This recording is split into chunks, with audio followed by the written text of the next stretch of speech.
Hello guys, welcome back. Welcome back to Math with Gustavus. In this lesson, we'll be focusing on subtracting whole numbers and decimals. Whenever you're subtracting whole numbers and decimals, there are 4 steps that I'm recommending. Step 1, you convert whole numbers to decimals. Step 2, you line up the decimal points. Step 3, you fill in zeros as placeholders where necessary. And step 3, you subtract as usual. Let's jump into some examples. For example 1, we have 123 minus 69.3. So let's do that. So the first step is to write back our first number, which is our whole number. 1, 2, 3. Remember now, to convert our whole number to a decimal, we simply put the decimal point to the extreme right of the whole number. Now, our second step is to line up our decimal point. So we put our 69 and then our 3 to the side. Afterwards, we add as many zeros as needed for our placeholders. Then we subtract. Now, can we take 3 from 0? No. So we need to borrow from the 3 right here, which will leave us with 2. And then we carry over 1 over here. So let's subtract 3 from 10. That will leave us with 7. Then we put back our decimal point. Then can we subtract 9 from 2? No. So we need to borrow from this 2, which will leave back 1. Then we carry over 1. So now we have 12. So 9 from 12, that will leave us with 3. Can we subtract 6 from 1? No. So we need to borrow from this one, which will leave us 0. Then we carry the one that we borrowed. Now, what is 6 from 11? That will leave us with 5. So the answer to the first question is 53.7. Now, let's look at another example.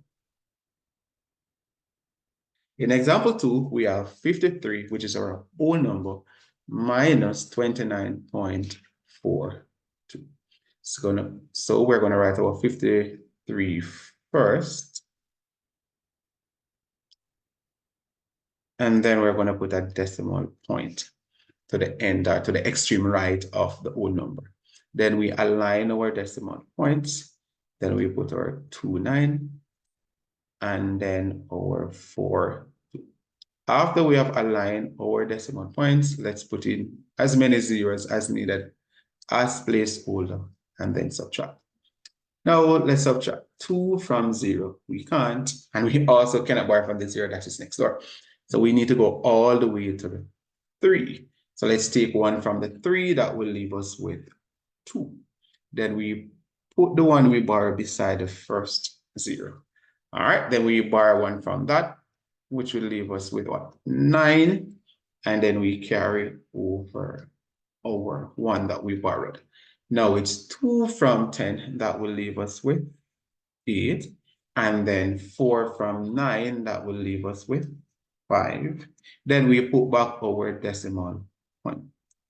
Now, guys, we're going to subtract 9 from 2. We can't, so we need to borrow 1 from the 5, which will leave us with 4. And then the one that we borrow, we put it right next to the 2, which makes it 12. Now, what is 9 from 12? 9 from 12, we'll be left with 3. And then 2 from 4, we'll be left with 2. So the answer to our second question, or the second example, is 23.58. Let's look at another example. In our third example, we have 1,035 minus 769.38. So let's write our whole number first.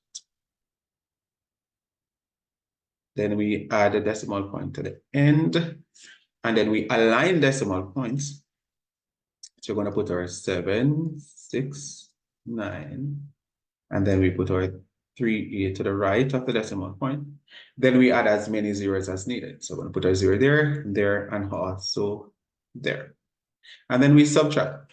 Can we take 8 from 0? No. Can we borrow from the 0 next door? No. So we have to borrow all the way from the 5. So that will leave us with 4.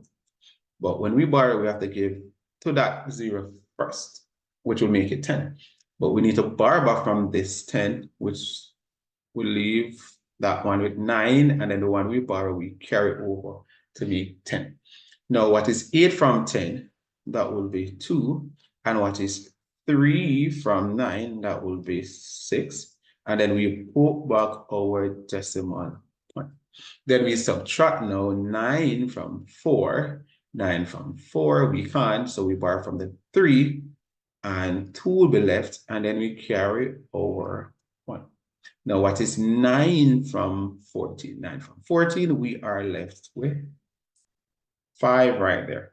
Can we borrow 6 from 2? No. Can we borrow from that 0?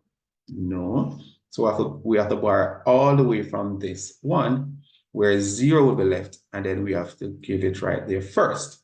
That will make it 10. Then we borrow from that 10, 9 will be left, and then we carry over 1. Now, what is 6 from 12? 6 from 12, you'll be left with 6. And 7 from 9, you'll be left with 2. So the answer to the third question is 265.62. Let's look at our final example. In this question, in this example, we have 83.42. And we're going to take away 69 from that number. Remember that 69 is the whole number, and the decimal point is to the immediate, I should be placed to the immediate right of the whole number. So it should come after the 9. So the 69 will go right there, and the decimal point to the extreme right, which is after to the right of the 9. After we have aligned our decimal points, the next step is to add zeros as needed, and then afterwards subtract. So let's subtract. 0 from 2, we will be left with 2. 0 from 4, we will be left with 4, and then we can put back our decimal point right there. Can we take 9 from 3? No, so we need to borrow from the 8, and 7 will be left, and then we put back our 1. Now, 9 from 13, we are left with 4, and then 6 from 7, we are left with 1. So the answer to the fourth and final example is 14.42. Now, this brings us to the last section of this activity, of this lesson, where you will get the opportunity to work a question as an activity. Kindly work this question independently, and when you're through, share your answers in the comment section. Always remember to share with your friends, colleagues, your neighbors, your family members, everyone. Share the question and also share the video. Encourage them to complete the question and post their answers in the comment section. Thank you very much for viewing, guys, and see you guys very, very soon. Bye-bye.